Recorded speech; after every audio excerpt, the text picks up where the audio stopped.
Les 4 juges du tribunal militaire américain élaborent un code de droit international encadrant l'expérimentation humaine.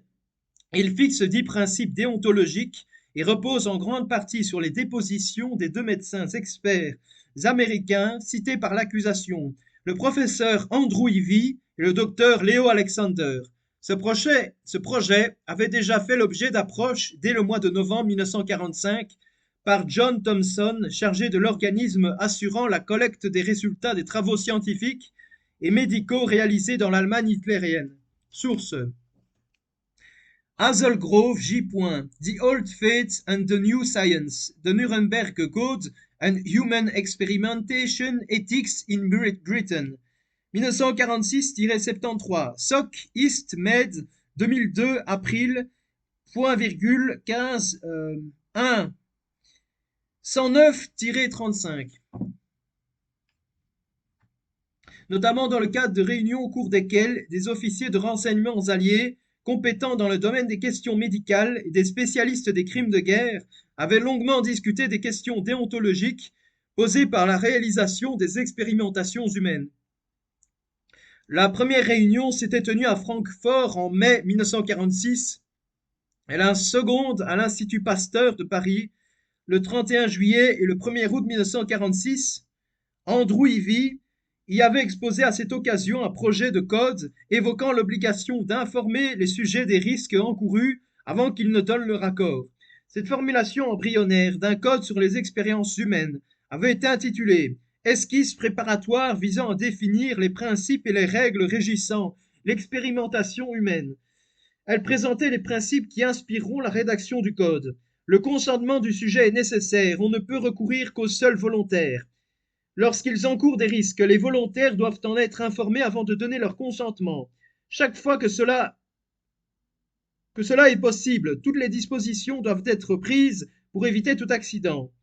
L'expérience doit être conçue sur la base des résultats obtenus par l'expérimentation animale, de sorte que les résultats que l'on anticipe légitiment la réalisation de l'expérience. Autrement dit, l'expérience doit être utile et ses résultats doivent être tels qu'ils servent le bien public. L'expérience doit être réalisée en évitant toute atteinte et souffrance inutile, qu'elle soit mentale ou physique, par des scientifiques qualifiés. L'expérience ne doit pas être réalisée s'il existe des raisons de penser qu'elle peut conduire à la mort ou à l'invalidité du sujet. Source: Wendling P. The Origins of Informed Consent, the International Scientific Commission on Medical War Crimes and the Nuremberg Code. Bull East Med. 2001 Spring, .75 1 37-71.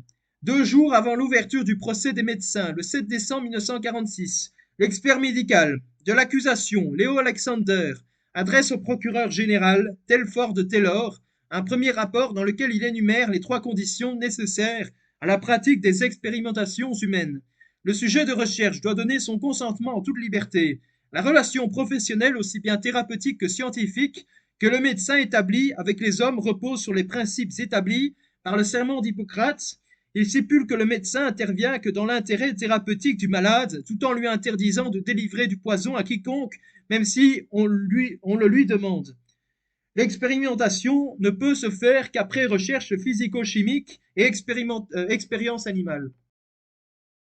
Le 15 avril 1947, au cours du procès, Leo Alexander remet à l'accusation un second mémorandum dans lequel il propose 6 règles légales et éthiques destinées à encadrer les expériences humaines. Consentement libre et légalement valable du sujet. Ceci implique l'absence de contraintes et une explication suffisante de la part de l'expérimentateur et une compréhension suffisante de la part du sujet de la nature exacte et des conséquences de l'expérience. La nature et le but de l'expérience doivent avoir un caractère humanitaire, avec le but final de guérir, traiter ou prévenir les maladies, et ne doivent avoir rien de commun avec des méthodes d'extermination ou de stérilisation. Le motif et le but de l'expérience ne doivent pas avoir un caractère personnel. Toute expérience dont la raison d'être a priori ou la conclusion probable serait la mort ou un dommage durable causé au sujet est défendue. Tout doit être prévu et préparé pour protéger le sujet d'expérience contre une possibilité éloignée de maladie, d'infirmité ou de mort.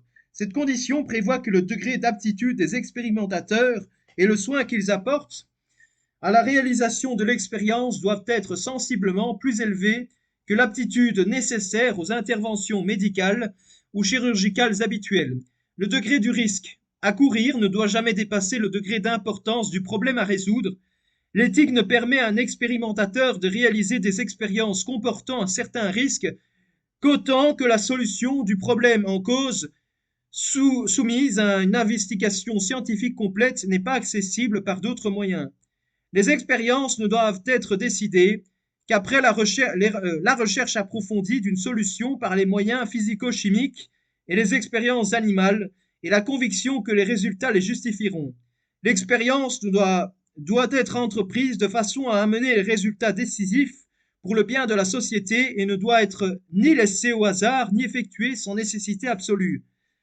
Ces 6 critères permettant de définir des expériences médicales licites affirmaient la légitimité des expérimentations cliniques tout en posant pour la première fois des limites destinées à protéger les sujets soumis aux expérimentations. Andrew Ivy établit un rapport qu'il remet en décembre 1946 à l'Association médicale américaine, AMA, dans lequel il précise les 3 principes conformes à l'éthique médicale.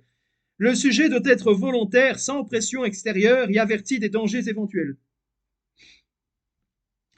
Les expériences doivent avoir un caractère de nécessité, elles ne peuvent être procurées par une autre méthode et elles doivent avoir été préparées par des expériences animales.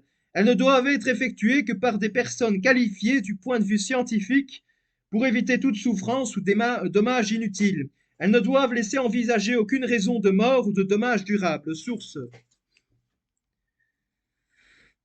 Wendling P. The Origins of Informed Consent, the International Scientific Commission on Medical War Crimes and the Nuremberg Code, Bull East Med, 2001 Spring, 75-1, 37-71.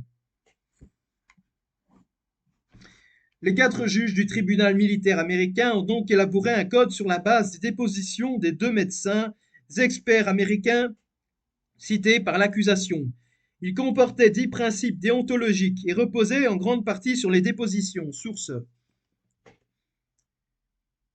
Childress, J.F. Nuremberg Legacy, Some Ethical Reflection, Perspect Biol Med 2000 Spring 43-3, 347-61. Ils ont tenu compte du fait que tous les sujets ayant été utilisés pour les expériences étaient des déportés et ont interdit toutes les expérimentations sur une population carcérale. Ils ont également inclus de principes relatifs à la liberté d'interruption de l'expérience à la fois par le sujet et par l'expérimentateur. L'importance du Code de Nuremberg tient à ce qu'il a constitué le point de départ de la prise de conscience des dangers des progrès de la science avec les dérives qu'elle peut susciter et de la nécessité de l'encadrer par un certain nombre de règles. Il s'agit d'un code légal de droits humains et non un code de déontologie médicale qui devrait être appliqué seulement par des médecins. TID-TN.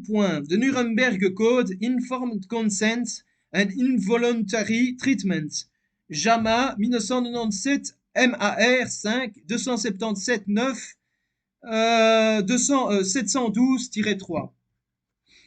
Le Code de Nuremberg 1947, le consentement volontaire du sujet humain est absolument essentiel.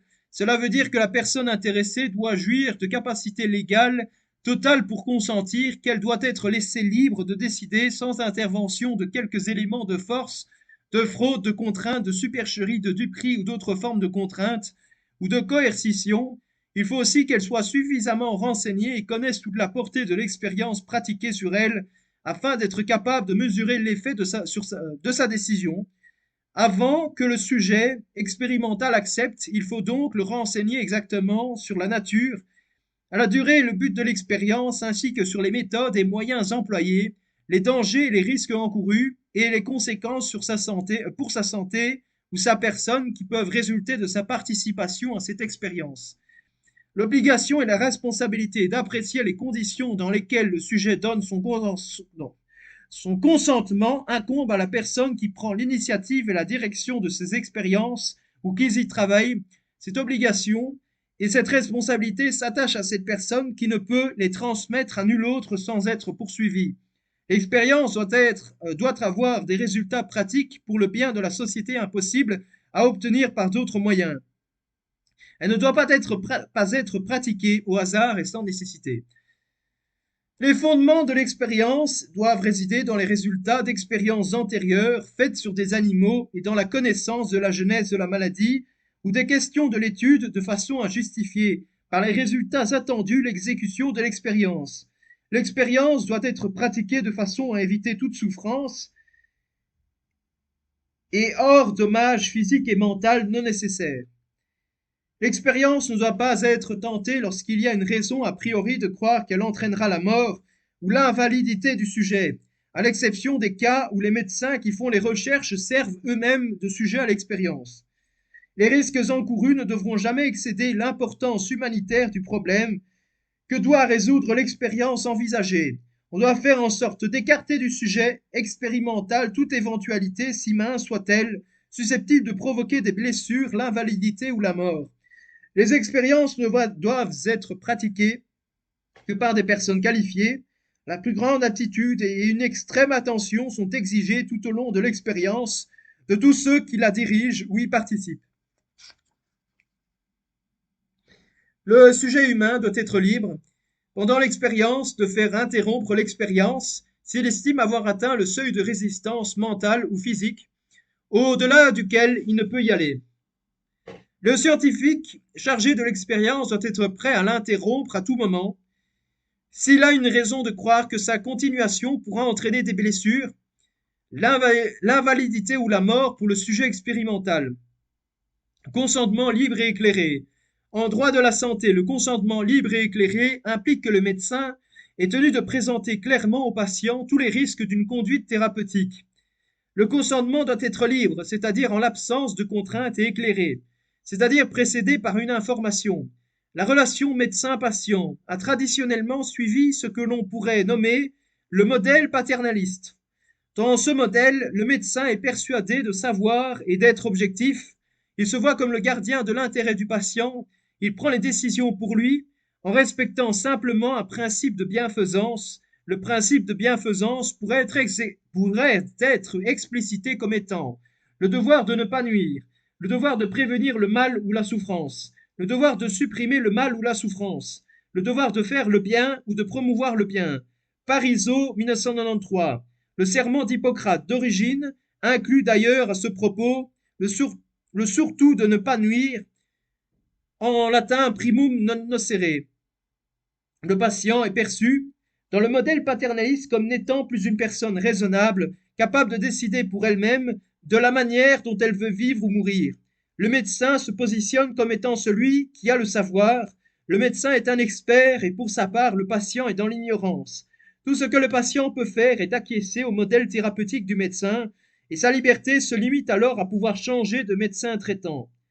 Mais les choses changent en réaction aux expérimentations cliniques menées par les nazis sur des prisonniers lors de la Seconde Guerre mondiale. Apparaît en 1947 dans le Code de Nuremberg la notion de consentement volontaire du malade. Dans le serment d'Hippocrate, réactualisé en 1996, on parle enfin de respecter la volonté du patient. Je respecterai toutes les personnes, leur autonomie et leur volonté, sans aucune discrimination selon leur état ou leur conviction. Depuis, la majorité des pays occidentaux passent progressivement de ce modèle paternaliste à un nouveau paradigme que l'on pourrait nommer modèle délibératif. C'est par exemple le cas en Belgique, avec la loi sur les droits des patients qui introduit la notion de contrat thérapeutique. Les médecins sont soumis au code de déontologie inscrit dans le code de santé publique qui a force de loi. Toutefois, les facultés de médecine font encore généralement réciter un serment aux nouveaux médecins. Dans les années 1990, un serment médical est prêté dans au moins 25 facultés de médecine sur 37. Source.